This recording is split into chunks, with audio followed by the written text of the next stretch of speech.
नमस्कार साथियों, मैं शंकर सातनकर, सहायक प्राध्यापक इकोनॉमिक्स। सार्थक पहल बदलाव हमसे में आप लोगों का अभिनंदन करता हूं, स्वागत करता हूं। और सार्थक पहल के माध्यम से आज हम लेके आए हैं सीमांत उपयोगिता नियम, सीमांत उपयोगिता हास नियम, law of diminishing marginal utility, हासमान सीमांत उपयोगिता नियम। पिछले वीडियो में हमने देखा उपयोगिता क्या है, उपयोगिता की क्या विशेषताएं होती है, और आज हमें उसी पर आधारित एक नियम पढ़ना है। सीमांत उपयोगिता हास नियम उपयोगिता विश्लेषण का महत्वपूर्ण आधार है। वैसे सर्वप्रथम इसका प्रयोग जो है बैंथम ने इसका वर्णन किया था। सीमांत उपयोगिता हास नियम का सर्वप्रथम जो वर्णन किया तो बैंथम ने किया था, लेकिन एक नियम के रूप में सर्वप्रथम प्रतिपादन इसका जर्मनी अर्थशास्त्री एच गुसेन द्वारा 1854 में किया गया था। इसलिए सीमांत उपयोगिता हास नियम को गुसेन का प्रथम नियम कहते हैं। क्या 1854 में प्रस्तुत किया था, इसलिए इसे गुसेन का प्रथम नियम भी कहते हैं। इस नियम को गोसेन का प्रथम नियम कहा जाता है और बाद में इसे मार्शल है, चैपमैन है, बोल्डिंग है आदि अर्थशास्त्रियों द्वारा भी इसकी विस्तृत व्याख्या की गई है।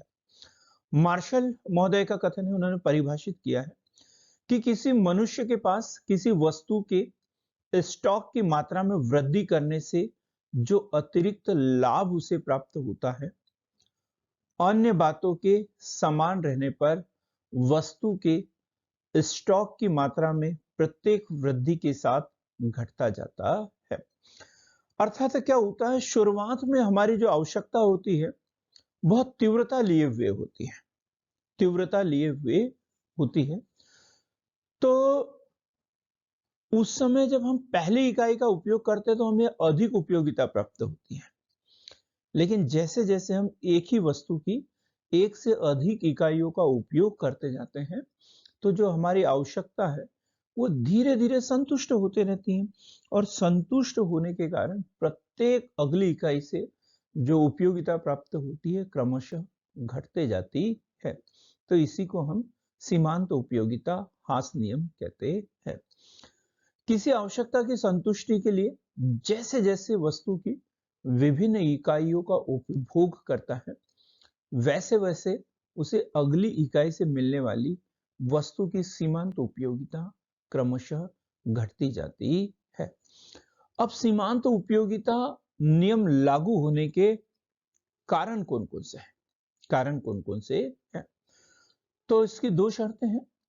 पहली, प्रत्येक आवश्यकता की संतुष्टि किसी समय विशेष में की जा सकती है।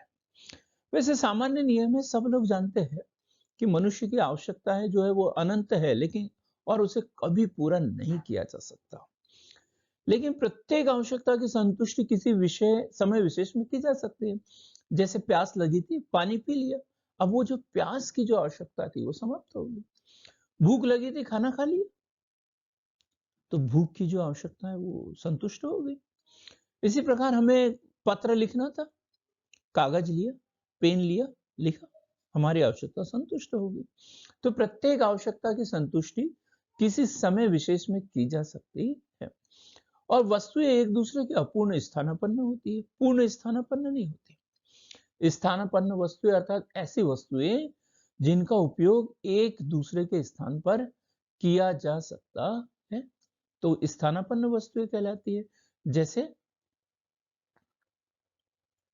जैसे चाय तथा कॉफी, ये स्थानापन्न वस्तु है। तो कोई भी वस्तु पूर्ण रूप से स्थानापन्न नहीं होती है। तो सीमांत उपयोगिता हास नियम लागू होने के दो कारण हमने पढ़े। प्रत्येक आवश्यकता की संतुष्टि किसी समय विशेष में की जा सकती है, और वस्तुएं एक दूसरे की अपूर्ण स्थानापन्न होती है। आगे देखेंगे सीमांत उपयोगिता हास नियम की मान्यता है, assumption of the law of diminishing marginal utility. तो नंबर से हम पढ़ते हैं, तो उपभोग की जाने वाली वस्तु की सभी इकाइयां गुण तथा मात्रा में समान होना चाहिए, मतलब समरूप होना चाहिए इकाइयां। ऐसे नहीं कि पहले जो इकाई हमने इस्तेमाल की थी वो छोटी थी और उसके बाद में यदि हम दूसरी इकाई इस्तेमाल करें वो बड़ी है, तो स्वाभाविक सी बात है छोटी इकाई से कम उपयोगिता मिलेगी, बड़ी इकाई से हमें ज्यादा उपयोगिता मिलेगी। लेकिन यहाँ पर एक शर्त है, क्या एजम्पशन है कि उपभोग की जाने वाली वस्तु की सभी इकाइयां गुण तथा मात्रा में समान होना चाहिए। वस्तु की इकाइयां उपयुक्त होना चाहिए। उपयुक्त होना चाहिए अर्थात बहुत छोटी छोटी नहीं होना चाहिए। जैसे शक्कर, शक्कर का एक एक दाना, अब उसको यदि एक एक दाना खाएं तो हमें पता ही नहीं चलेगा उपयोगी है या नहीं है। ठीक, तो अच्छी मतलब इतनी होना चाहिए, साइज में एकदम नॉर्मल सी होना चाहिए, ना तो बहुत छोटी हो ना ही बहुत बड़ी हो। तो वस्तु की इकाइयां उपयुक्त होना चाहिए। जैसे हम रोटी खा रहे हैं तो इकाई अच्छी है, लेकिन चावल का एक एक दाना खाएं और फिर पूछे भाई पहले से ज्यादा उपयोगिता मिली है दूसरे से, तो बताना संभव नहीं होगा। ठीक, क्लियर होगी। तो वस्तु की इकाइयां उपयुक्त होना चाहिए। वस्तु को उपभोग करने का कार्य लगातार होना चाहिए, गैप नहीं होना चाहिए उसके बीच में, इंटरवल नहीं होना चाहिए, तभी तो हम बता सकते हैं। नहीं तो हम चाय पीने से उपयोगिता, तो एक कप सुबह पी रहे हैं, एक शाम को, एक कप सुबह एक कप शाम को, जीवन भर चाय पीते रहे तो उससे उपयोगिता कभी कम नहीं होगी। लेकिन यदि पहले एक कप चाय पी फिर दूसरा फिर तीसरा, तो उससे उपयोगिता क्रमशः घटेगी और फटाक से एकदम ऋणात्मक उपयोगिता मिलना शुरू हो जाती है। तो वस्तु को उपभोग करने का कार्य लगातार होना चाहिए। उपभोक्ता की मानसिक स्थिति में कोई परिवर्तन नहीं होना चाहिए। उपभोक्ता की मानसिक स्थिति में कोई परिवर्तन नहीं होना चाहिए। यदि उपभोक्ता की मानसिक स्थिति में परिवर्तन हो जाएगा, उपभोक्ता की मानसिक स्थिति में परिवर्तन हो जाएगा, जैसे मान के चलो कि वो केले नहीं खा रहा था, लेकिन अब उसकी इच्छा केले ही केले खाने की हो रही है, मानसिक स्थिति में कोई परिवर्तन हो जाए। स्थानापन्न वस्तुओं के मूल्यों में कोई परिवर्तन नहीं होना चाहिए। उपभोक्ता की रुचि, फैशन, आदत, आय में परिवर्तन नहीं होना चाहिए। यदि उपभोक्ता की रुचि, फैशन, आदत, आय में परिवर्तन होता है तब भी सीमांत उपयोगिता ह्रास नियम लागू नहीं होता। यह नियम केवल सुखमय अवस्था में ही लागू होता है, मजबूरी में तो कुछ भी हो सकता है। तो ये नियम केवल सुखमय अवस्था में ही लागू होता है। अब यहां हम एक उदाहरण लेके चल रहे हैं। तो यहां हम देख रहे हैं कि हमने सेब का इस्तेमाल किया है। सेब की क्रमशः हमने 7 इकाइयों का उपयोग किया है, पहली, दूसरी, तीसरी, चौथी, पांचवी, छठवीं और सातवीं। सेब की पहली इकाई से 10 उपयोगिता प्राप्त हो रही है, क्योंकि तब हमारी आवश्यकता बहुत तीव्रता लिए हुए थी। और उसके बाद में दूसरी इकाई से 8 उपयोगिता प्राप्त हो रही है। तीसरी इकाई से तीसरी इकाई से 6 उपयोगिता प्राप्त हो रही, चौथी इकाई से 4 उपयोगिता प्राप्त हो रही, पांचवी इकाई से 2 उपयोगिता प्राप्त हो रही, छठवीं इकाई से 0 उपयोगिता प्राप्त हो रही है। और इसके बाद भी यदि हम उपभोग निरंतर जारी रखते हैं तो अगली इकाई से हमें माइनस उपयोगिता प्राप्त होती है, ऋण 2 उपयोगिता प्राप्त होती है। इसको हम एक डायग्राम के रूप में देखते हैं। तो ये जो ओ वाई जो लंब है इसके ऊपर सीमांत उपयोगिता, और वो एक्स पर जो है सेबों की संख्या को हमने निरूपित किया गया है। तो ये सेबों की संख्या है, पहला, दूसरा, तीसरा, चौथा, पांचवा, छठवा, सातवां और आठवां। अब यहां देखते हैं तो उपयोगिता, पहले सेब का इस्तेमाल करते हैं, पहले पहले सेब का इस्तेमाल करते हैं तो उससे हमें ये यहाँ पे 10 उपयोगिता प्राप्त हो रही है। दूसरे सेब का इस्तेमाल करते हैं तो ये हमें 8 उपयोगिता प्राप्त होती है। सेब की तीसरी इकाई का इस्तेमाल करते हैं तो इससे हमें ये 6 उपयोगिता प्राप्त होती है। चौथी इकाई से हमें 4, पांचवी से 2, छठवीं से 0 और सातवीं इकाई का जब हम इस्तेमाल करते हैं तो ये माइनस सीमांत उपयोगिता प्राप्त होती है, जो बताता है कि सीमांत उपयोगिता ह्रास नियम लागू होता है। एक ही वस्तु की एक समय में एक से अधिक इकाइयों का उपयोग करते जाते हैं, तो जैसे जैसे हम किसी वस्तु की एक से अधिक इकाइयों का इस्तेमाल करते जाते हैं, तो उससे हमें क्रमशः घटती हुई उपयोगिता प्राप्त होती है। अब हम देखते हैं उपयोगिता हास नियम के अपवाद, exception of law of diminishing marginal utility. इसके कौन कौन से अपवाद है? अपवाद अर्थात वो परिस्थितियां होती हैं जिसमें ये नियम लागू नहीं होता है, ये नियम लागू नहीं होता। तो पहले नंबर पे यदि देखिए, यदि उपभोग की जाने वाली वस्तु की इकाइयां बहुत छोटी हो, बहुत छोटी इकाइयां हो, तो फिर ये नियम लागू नहीं होता। शराबी पर, जो नशे की चीजें होती हैं, तो ऐसे लोगों पर भी उपयोगिता हास नियम लागू नहीं होता, क्योंकि एक बार शराबी शराब पी लेता है तो उसे और अधिक ज्यादा शराब पीने की इच्छा होती है। दुर्लभ वस्तुओं पर, दुर्लभ वस्तु जैसे कोई पेंटिंग हो, ऐसी चीजें जैसे मुद्रा, मुद्रा का संचय करना हो, तो दुर्लभ वस्तुओं पर यह नियम लागू नहीं होता, क्योंकि जैसे जैसे हम इनका स्टोर करते जाते हैं तो और अधिक स्टोर करने की इच्छा शक्ति बढ़ते जाती है। धन संचय, शान शौकत, दिखावट की वस्तुओं पर भी ये नियम लागू नहीं होता। टॉसिंग कहते हैं कि सुमधुर गीत, अच्छे संगीत व अच्छी कविता को सुनने पर भी ये नियम लागू नहीं होता। किसी गीत को, कविता को जो हम एक बार सुनते हैं, फिर हमें वो पसंद आने लगते हैं, फिर उसे बार बार सुनते हैं, और फिर जितनी ज्यादा बार सुनते हैं और अधिक सुनने की हमारी इच्छा बढ़ते जाती है।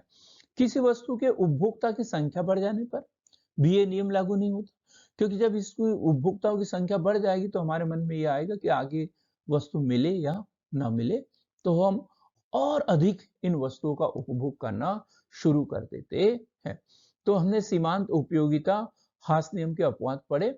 Exception of law of diminishing marginal utility, यदि उपभोग की जाने वाली वस्तु की इकाइयां बहुत छोटी हो, शराबी पर, दुर्लभ वस्तुओं पर, धन संचय, शान शौकत, दिखावट की वस्तुओं पर, टॉसिंग के अनुसार सुमधुर गीत, अच्छे संगीत व अच्छी कविता के सुनने पर, किसी वस्तु के उपभोक्ताओं की संख्या बढ़ जाने पर यह नियम लागू नहीं होता है। आगे देखते हैं कि क्या महत्व है, क्या इंपॉर्टेंस है इस सीमांत उपयोगिता हास नियम का। तो देखिए, मूल्य निर्धारण में महत्व, इसका आशीर्वाद गलत लिखा गया है। मूल्य निर्धारण में महत्व, जी हम जो उपभोक्ता होता है, किसी भी वस्तु की कीमत जो है उसकी सीमांत उपयोगिता के बराबर ही देता है। जितनी सीमांत उपयोगिता मिलेगी उतनी ही मूल्य देने के लिए तैयार होता है। उपभोक्ता की बचत का आधार, उपभोक्ता की बचत अर्थात उपभोक्ता किसी वस्तु के उपभोग से वंचित रहने के स्थान पर जितनी कीमत वो देने के लिए तैयार होता है और वास्तव में जो कीमत वो देता है, इसका अंतर जो होता है उपभोक्ता की बचत कहलाती है। और उपभोक्ता की बचत का जो नियम है वो सीमांत उपयोगिता हास नियम पर ही आधारित है। फिर है मांग के नियम का आधार। मांग का नियम अर्थात जैसे जैसे किसी वस्तु की कीमत बढ़ती है, मांग कम हो जाती है, और कीमत घटने पर उसकी मांग बढ़ जाती है। अर्थात उपभोक्ता किसी भी वस्तु की कीमत उसकी सीमांत लागत के बराबर देगा, उससे ज्यादा नहीं। तो मांग के नियम का आधार। कर का आधार, कर प्रणाली की कर जो है वो अधिक आय वाले लोगों पर लगाया जाता है, क्योंकि उनके पास बहुत अधिक पैसा होता है, इसलिए उनके पास पैसों की सीमांत उपयोगिता कम होती है। और उन लोगों से जो टैक्स के रूप में राशि प्राप्त होती है वो गरीब लोगों पर व्यय किया जाता है, क्योंकि उनके लिए मुद्रा की जो सीमांत उपयोगिता होती है वो बहुत अधिक होती है, अधिक होती है। तो इसलिए कर प्रणाली का आधार, अधिक आय वालों पर ऊंची दर से कर लगाए जाते हैं, तो ये कर प्रणाली का आधार। सम सीमांत उपयोगिता नियम का आधार, हम अगली स्लाइड में, अगले वीडियो में यही पढ़ेंगे, सम सीमांत उपयोगिता नियम अर्थात गोसेन का दूसरा नियम इसे कहते हैं। नए उत्पादन को प्रोत्साहन, विनिमय मूल्य व उपयोग मूल्य में अंतर स्पष्ट करना, विनिमय मूल्य और उपभोग मूल्य में अंतर स्पष्ट करना। विनिमय मूल्य अर्थात खरीदी मूल्य, उपयोगिता मूल्य जैसे हीरा और पानी, हीरा और पानी का विवाद जो है मार्शल महोदय ने सीमांत उपयोगिता हास नियम के आधार पर ही स्पष्ट किया है। जैसे पानी की बात करें, इसका उपयोगिता मूल्य बहुत अधिक है, लेकिन प्रकृति में इसकी उपलब्धता इतनी अधिक है कि इसका विनिमय मूल्य कुछ भी नहीं है। इसी प्रकार हीरा, इसका विनिमय मूल्य अधिक है, उपभोग मूल्य कुछ भी नहीं। लेकिन चूंकि प्रकृति में इसकी उपलब्धि बहुत कम है, इसलिए उसकी कीमत बहुत ज्यादा होती है। तो विनिमय मूल्य और उपयोगिता मूल्य में अंतर जो है वो सीमांत उपयोगिता हास नियम के माध्यम से स्पष्ट होता है। समाजवादी समाज की आधारशिला, मतलब सभी को वस्तुएं उपलब्ध होना चाहिए। तो इस प्रकार हमने सीमांत उपयोगिता हास नियम पढ़ा। अगला जो वीडियो होगा वो हमारा सम सीमांत उपयोगिता हास नियम वाला होगा। तो मित्रों, हमारे चैनल को लाइक कीजिए, शेयर कीजिए और सब्सक्राइब कीजिए ताकि सार्थक पहल की जो पहल है वो सभी लोगों तक पहुंच जाए। बहुत बहुत धन्यवाद।